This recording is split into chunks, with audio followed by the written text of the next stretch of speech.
सभी पत्रकार बंधुओं को धन्यवाद, आभार।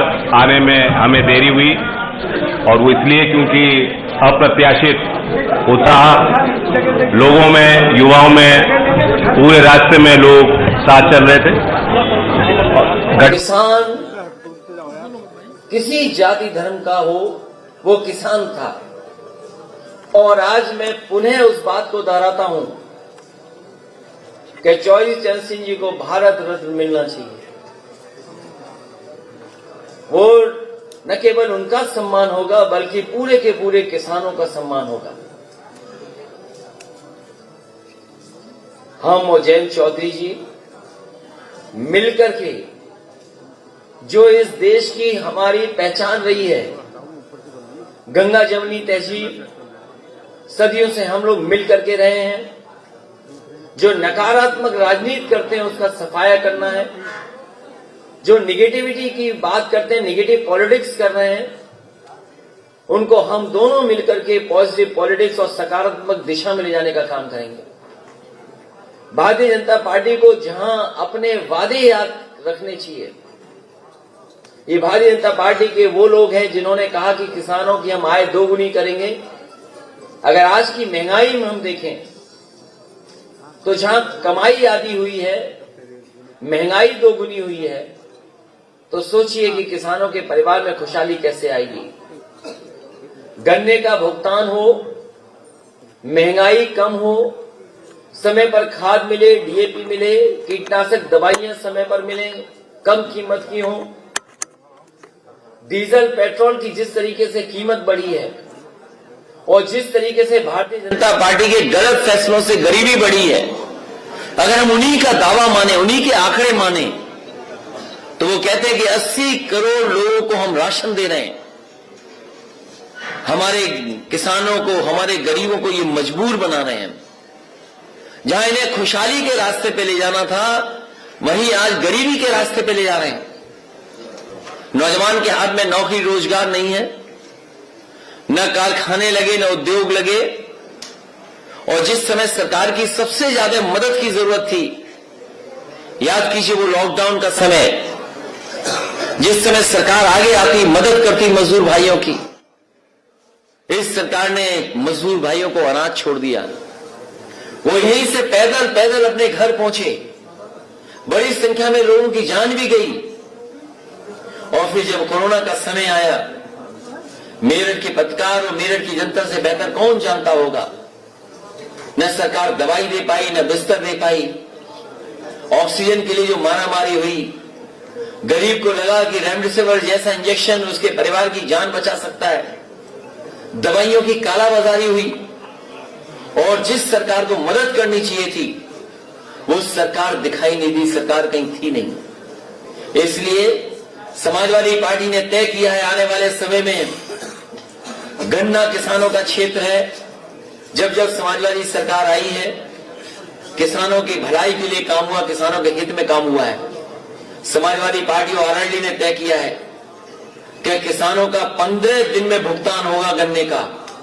और चाहे हमें अलग से कॉर्पस फंड या फार्मर्स रिवॉल्विंग फंड को बनाना पड़ेगा तो बनाएंगे। किसानों को किसी भी चीनी मिल के सामने धरने पर और सरकार के सामने धरने पर नहीं बैठना पड़ेगा।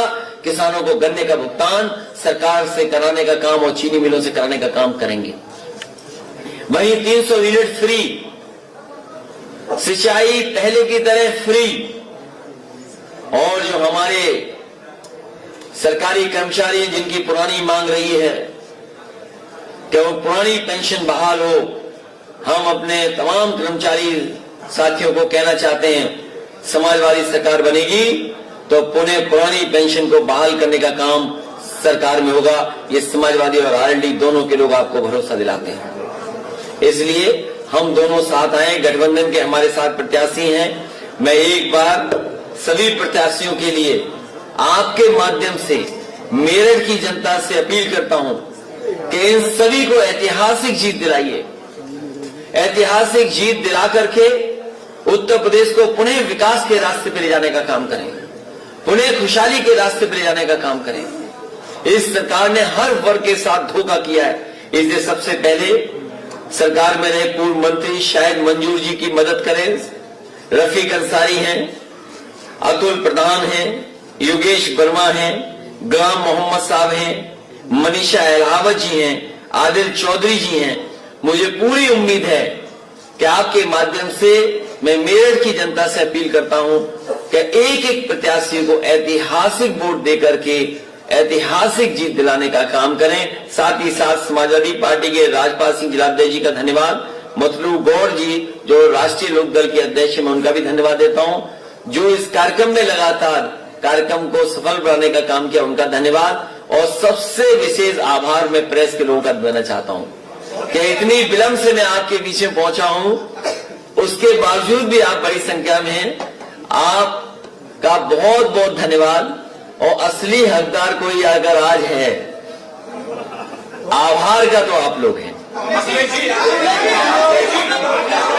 हम दोनों लोग फ्री एक मिनट हम पूछते रहिए एक बार पूछिए, हम लोग जान ही रहे।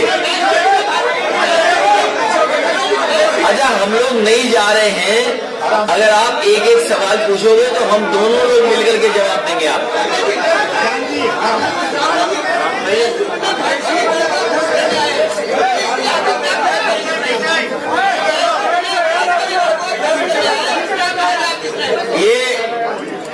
ये पत्रकार साथी हमसे नीचे हो जाओ तो पीछे वाले रिकॉर्ड भी कर लेंगे।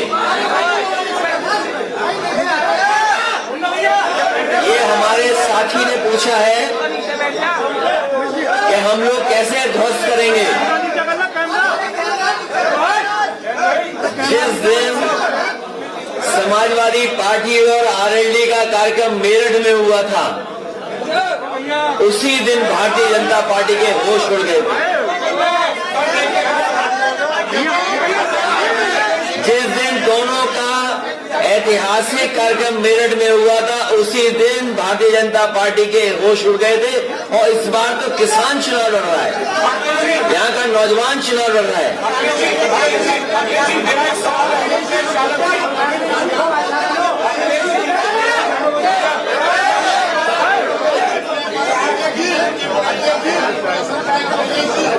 भारतीय जनता पार्टी के बड़े बड़े नेता आएंगे, उनको जैसे जैसे हार सताएगी, बड़े बड़े नेता आएंगे और साथ ही साथ में वो मुद्दे भी बदलेंगे।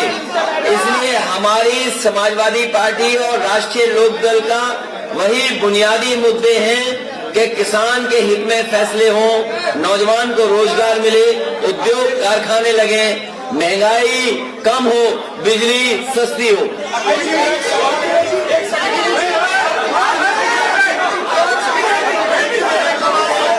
जो आना चाहेगा उसको पार्टी में लिया जाएगा।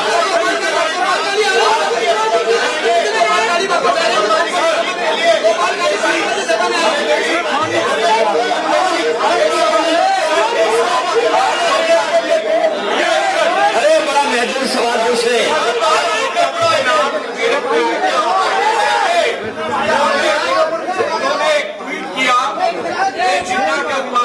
हम सरकार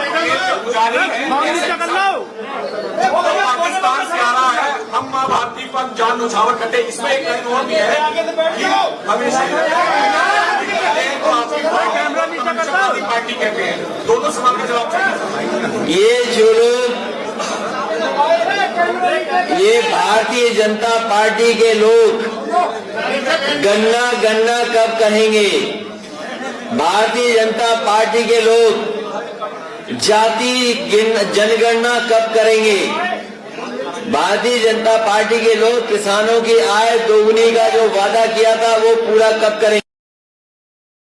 याद होना चाहिए इतिहास कि सरदार पटेल जी का सम्मान पूरे देश में है, हर वर्ग के लोग सम्मान करते हैं। सरदार नाम उनके नाम के आगे तभी जुड़ा था जब सरदार पटेल जी ने किसानों के संघर्ष और किसानों की लड़ाई लड़ी थी। आज ये बताएं, जिन्होंने किसानों को आतंकवादी कहा, किसानों को मवाली कहा, किसानों को अपमानित किया, किसानों के लिए कील लगाई, किसानों के लिए बड़े बड़े पत्थर के लगाए गए रोकने के लिए ट्रैक्टरों पर एफआईआर हुई, डीजल ट्रैक्टरों को नहीं दिया गया, इसलिए जानबूझ करके ध्यान हटाने के लिए कह रहे हैं। और हमारे मुख्यमंत्री तो ऐसे हैं जो लैपटॉप नहीं चला पाते हैं, तो ट्वीट कैसे लिख पाएंगे वो? अगर आप सच्चाई से आकलन करेंगे तो भारतीय जनता पार्टी के पहले मुख्यमंत्री हैं जिन पर इतने आपराधिक मुकदमे थे। डिप्टी सीएम इनके उनसे ज्यादा उन पर आपराधिक मुकदमे थे। जिन पर ऐसे मुकदमे होंगे वो तमंचेबाज होंगे कि जिन पर एक भी मुकदमा नहीं होगा वो तमंचेबाज होंगे।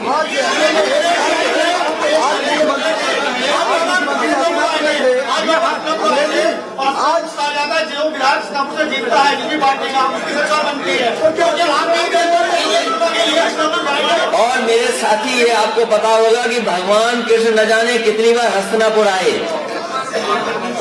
और वो तो हमारे कुल के भी भगवान हैं। और हस्तिनापुर इस बार समाजवादी पार्टी जीतने जा रही है।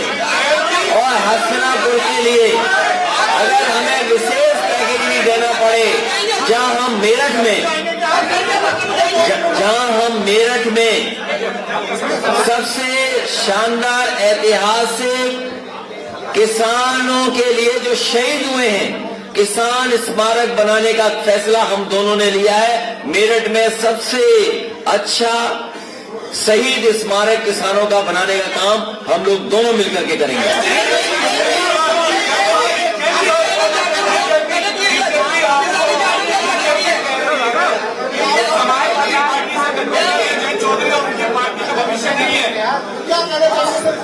जैन जी बताएंगे। देखिए, बीजेपी वाले आपको बताना चाहते हैं कि आप खा सकते हो, क्या आप पहन सकते हो, आप नागरिक हो कि नहीं, आपका अधिकार क्या है। नौजवान जाता है नौकरी मांगने, उन पर लटवाए जाते हैं। किसानों को कुचला जाता है। किसान राजधानी जाना चाहते हैं, किसान घाट जाना चाहते हैं, उनको रोका जाता है। अब ये लोग बताएंगे कि हमारा भविष्य क्या है। बहुत विवेकपूर्ण फैसला मैंने सोच समझ के लिया है। चौधरी चरण सिंह जी की विरासत, उनकी विरासत के प्रतिनिधि इकट्ठा हो रहे हैं और उसी सामाजिक समीकरण को हम बनाना चाहते हैं।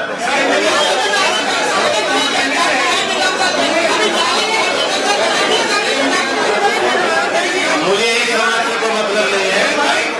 मैं उस जाति से आता हूं, इसलिए वही सवाल मुझसे आप बार बार पूछें। किसान की बात करो ना। एक महिला पत्रकार की पहले बार किसी भी जो सरकार है, आपके बारे में सिनेरियो ये बनाया जा रहा है कि समाजवादी पार्टी जब भी आ जाती है तो बदमाश हावी हो जाएंगे। आपके मुंह से एक शब्द नहीं निकला माननीय अखिलेश जी कि जब आएगी एनसीआर में जाके दे सकते थे। आगे बताइए। सुनिए, एक मिनट। बहुत सारे समाज ऐसे हैं इस समय आपकी तरफ बढ़ना चाहते हैं, लेकिन उनका दिमाग में डर बैठा है। मैं पत्रकार साथी का धन्यवाद देता हूं कि उन्होंने बहुत महत्वपूर्ण सवाल उठाया है। मैं आपको भरोसा दिलाता हूं जब पुलिस को लेकर के, अगर आप विभाग में और आपको पत्रकार भी जानते होंगे, पुलिस की सहूलियत के लिए दुनिया की जिस तरह बेहतरीन व्यवस्था है, समाजवादी पार्टी जो आज डायल 112 है, एक रिस्पॉन्स सिस्टम दिया था पुलिस को सबसे बेहतरीन। भविष्य में मैं आपको भरोसा दिला सकता हूं कि किसी तरीके से कोई कानून के साथ खिलवाड़ नहीं करेगा, और अगर कानून के साथ खिलवाड़ करेगा तो कानून के अंदर उसके ऊपर कड़ी से कड़ी कार्रवाई होगी। साथ ही साथ मैं आपको बताना चाहता हूं कि उत्तर प्रदेश में अगर हम आंकड़ों के हिसाब से देखें, एनसीआरबी का आंकड़ा देखें, तो आज उत्तर प्रदेश की कानून व्यवस्था पहले से खराब हुई है। भारतीय जनता पार्टी के सरकार को सबसे ज्यादा नेशनल ह्यूमन राइट कमीशन से नोटिस मिले हैं। और कोई सोच सकता है कि मुख्यमंत्री के गृह जनपद में एक व्यापारी कारोबार के लिए गया हो तो पुलिस ने पीट पट करके उसकी जान ले ली हो? और यही नहीं, पुलिस में कभी जेल में हत्या नहीं हुई होगी किसी की, जेल में हत्या हो गई। और मैं आपको कहना चाहता हूं और हमारे पत्रकार साथियों को कहना चाहता हूं कि कोई भी मुख्यमंत्री जेल में 3 घंटे नहीं रहा होगा। ये पहले उत्तर प्रदेश के मुख्यमंत्री हैं जिनके ऊपर न जाने कितने मुकदमे हैं, और किससे मिलने के लिए 3 घंटे जेल में रहे थे, किसके साथ चाय पी थी, किसके साथ बिस्किट खाए थे। कम से कम जो तमंचावादी बोल रहे हैं उन्हें इसका जवाब देना चाहिए कि 3 घंटे किस माफिया के साथ उन्होंने जेल में चाय और नाश्ता किया था।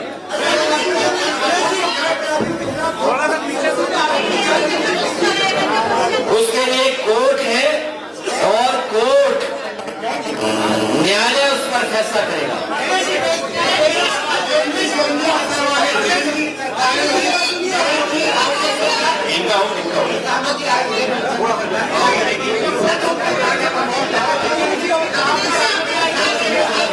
ये किसानों के लिए बिजली की ये बड़ी बात ही कह चुके हैं।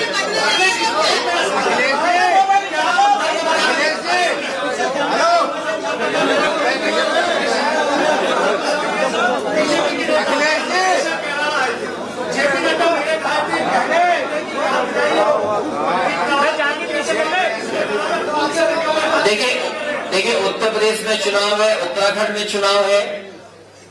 केवल उत्तर प्रदेश में पलायन का सवाल नहीं है। 1000 से ज्यादा गांव खाली है उत्तराखंड में, 1000 से ज्यादा गांव। क्या गृह मंत्री उत्तराखंड में भी जाएंगे? और इस बार यहाँ के किसान, यहाँ का नौजवान, यहाँ के हर वर्ग के लोगों ने तय किया है कि भारतीय जनता पार्टी का पॉलिटिकल कॉइन होने जा रहा है। मैं एक बार फिर कहता हूं कि चौधरी चरण सिंह जी को भारत रत्न मिलना चाहिए।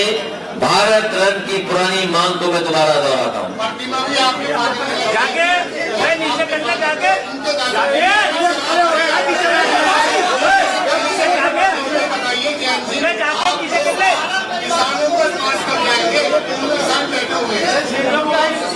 कौन से किसान की बात?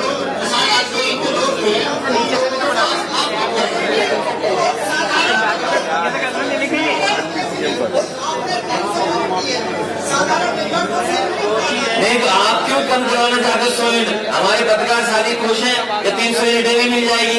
ये एक पत्रकार साथी कह रहे हैं एक साधारण परिवार को 200 यूनिट पर्याप्त है। तो ये आपको बधाई देनी चाहिए कि एक साधारण परिवार से ऊपर की हम लोग सोच रहे हैं कि 300 यूनिट फ्री दे रहे हैं। और देखिए 300 यूनिट का होना, आज एलईडी बल्ब आ गए हैं, आज आपके पंखे भी इतने हैं कि जहां पर सहूलियत है, कम बिजली का खर्चा लेते हैं। आज आपके पास मोबाइल है, टीवी है, लैपटॉप है, तो ये सब डीसी करंट में चलते हैं।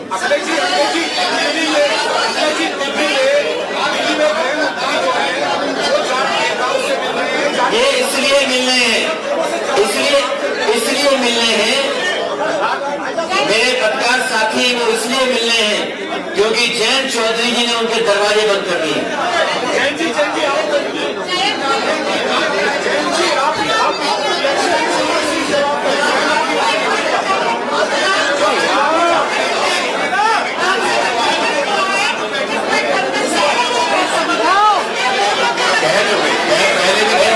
जनता ने बनाया, जनता के साथ हम दोनों गठबंधन के लोग साथ खड़े हैं।